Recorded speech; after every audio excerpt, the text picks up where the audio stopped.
Pada kesempatan kali ini kita akan membicarakan tentang pentingnya salat. Di dalam Al-Quranul Karim Allah sangat banyak menyebutkan tentang salat.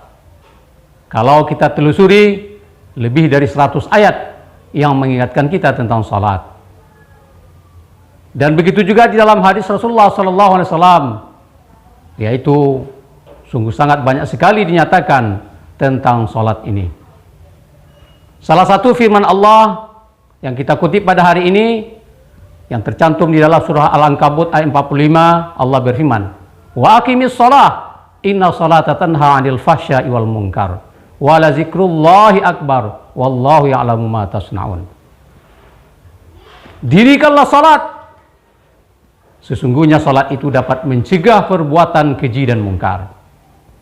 Dan mengingat Allah, yakni salat, lebih besar keutamaannya, dan Allah mengetahui apa yang kamu kerjakan.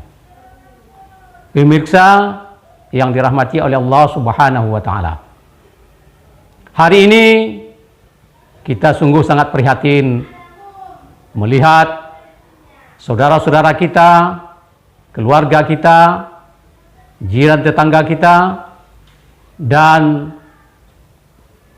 saudara-saudara kita yang lain. Mereka selalu tidak begitu mementingkan tentang salat ini. Padahal sebagaimana dinyatakan oleh Allah tadi, sungguh salat dapat mencegah daripada perbuatan-perbuatan keji dan mungkar. Hari ini banyak kemungkaran-kemungkaran kita perhatikan. Yang namanya pergaulan bebas, yang namanya narkoba, yang namanya perjudian, yang namanya mabuk-mabukan dan lain-lain sebagainya. Itu adalah penyebabnya karena kita tidak mau melaksanakan salat.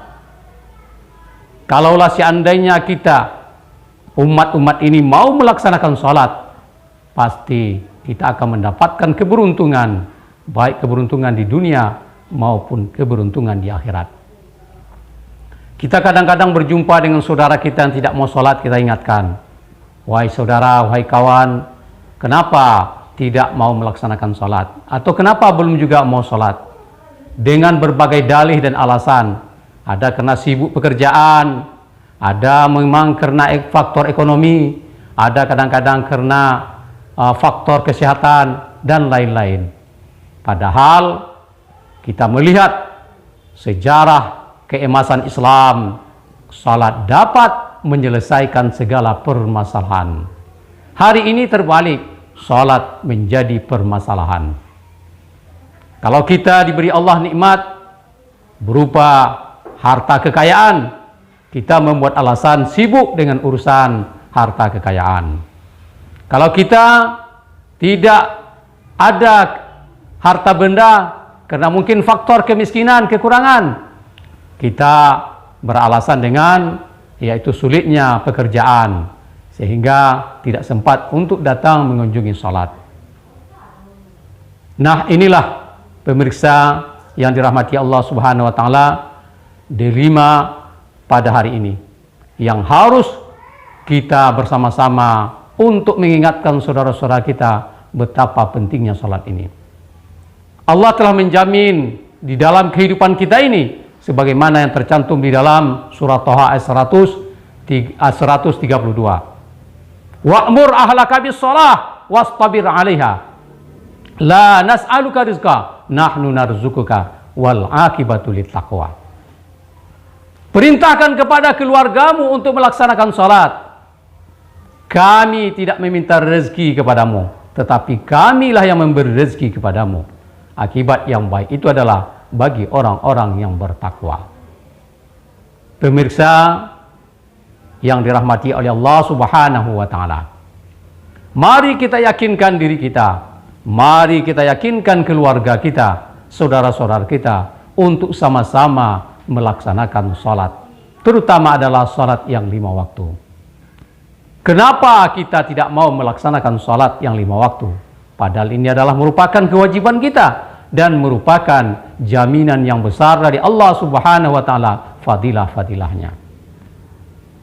Kalaulah seandainya kita mau melaksanakan salat dengan apapun alasan kita, tentu Allah akan memberikan bantuan dan pertolongannya kepada kita. Sebagaimana kita katakan tadi bahwa alasan-alasan yang kita buat untuk yang namanya tidak melaksanakan sholat, itu sama sekali adalah alasan-alasan yang palsu, alasan yang tidak masuk dalam akal, dan alasan yang tidak diterima dalam syariat.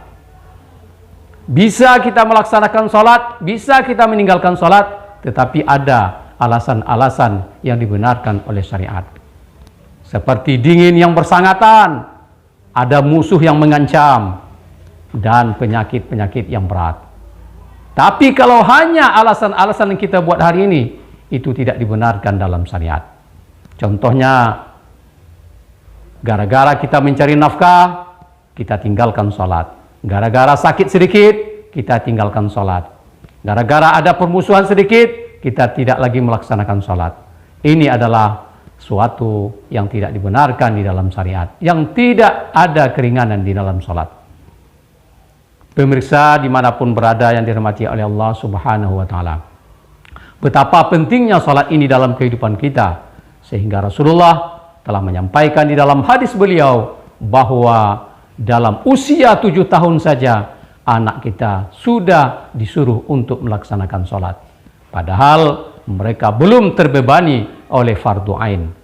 Tetapi saking pentingnya sholat ini, umur 7 tahun sudah disuruh anak-anak kita untuk melaksanakan sholat. Kenapa?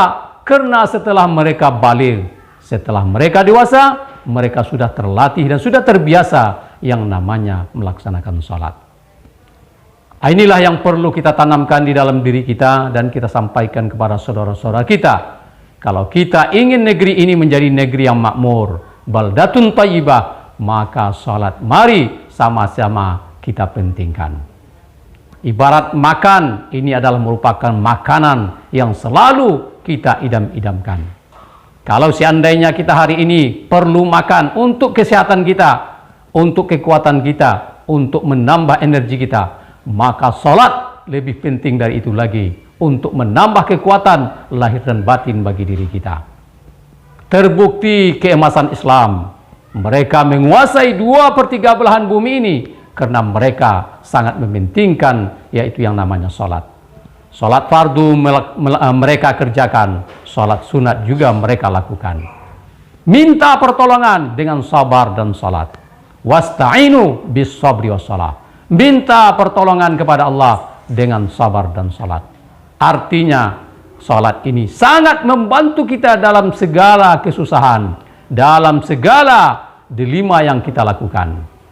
Maka dengan sholat ini kita akan dibantu oleh Allah Subhanahu wa Ta'ala sesuai dengan janji-janjinya.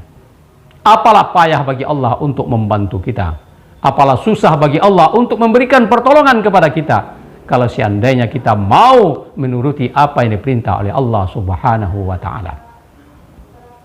Kita banyak hari ini anggap enteng kepada salat, bahwa salat merupakan sesuatu yang tidak begitu penting dikerjakan.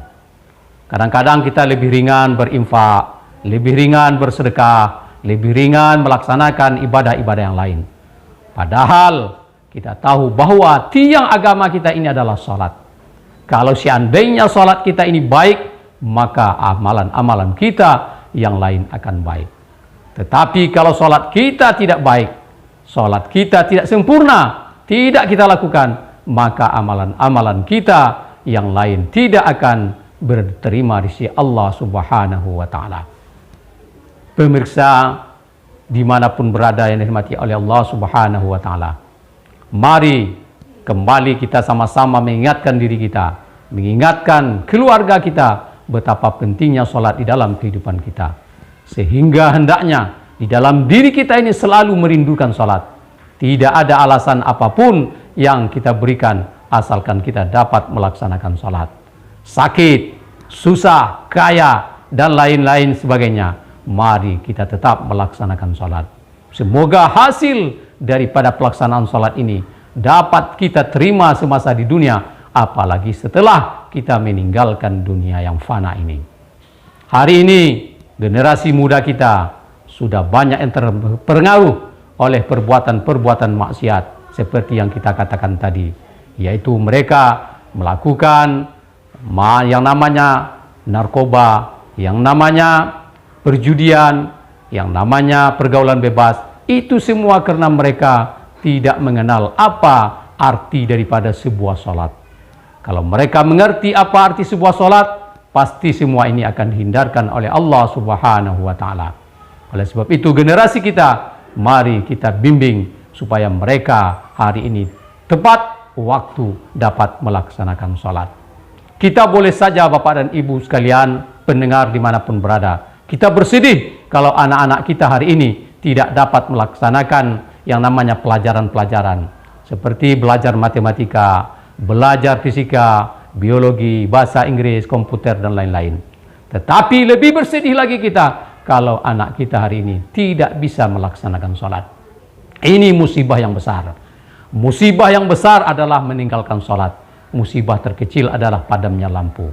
Jadi kalau ada hari ini musibah yang menimpa diri kita, keluarga kita, itu adalah musibah yang sedang atau pertengahan, bukan musibah yang besar. Tetapi pada kenyataannya kita menganggap bahwa musibah-musibah yang terjadi hari ini sangat besar bagi diri kita, sehingga kita sangat sedih. Seorang imam pernah mengatakan bahwa dia ditimpa musibah anaknya meninggal, maka datanglah orang-orang berkunjung kepadanya. Maka dia berkata kepada orang-orang, hari ini anak saya meninggal, kalian datang mengunjungi saya. Tetapi begitu saya tidak melaksanakan sholat, satu pun tidak ada yang datang. Padahal musibah yang terbesar adalah musibah meninggalkan sholat. Kerugiannya kita akan ditimpa bencana, baik di dunia maupun di akhirat nanti. Ma salakakum fi saqar? Qalu lam nakum minal musallin. Nanti kita dipertanyakan, diejek oleh orang-orang yang sudah masuk surga. Kemana kalian hari ini? Kemana kalian selama ini? Maka mereka menjawab, kami di dalam neraka sakor. Mengapa kalian di dalam neraka sakor? Karena kami tidak melaksanakan sholat. Nah, mari kita kembalikan kesadaran kita. Kembali kita mengajak diri kita, meyakinkan diri kita, kemudian mengajarkan kepada anak keluarga kita untuk senantiasa melaksanakan ibadah sholat. Karena dalam sholat ini akan terwujudlah masyarakat yang damai, aman, sejahtera, bahagia fid dunya wal akhirah. Demikian saja, wal afwa minkum. Wassalamualaikum warahmatullahi wabarakatuh.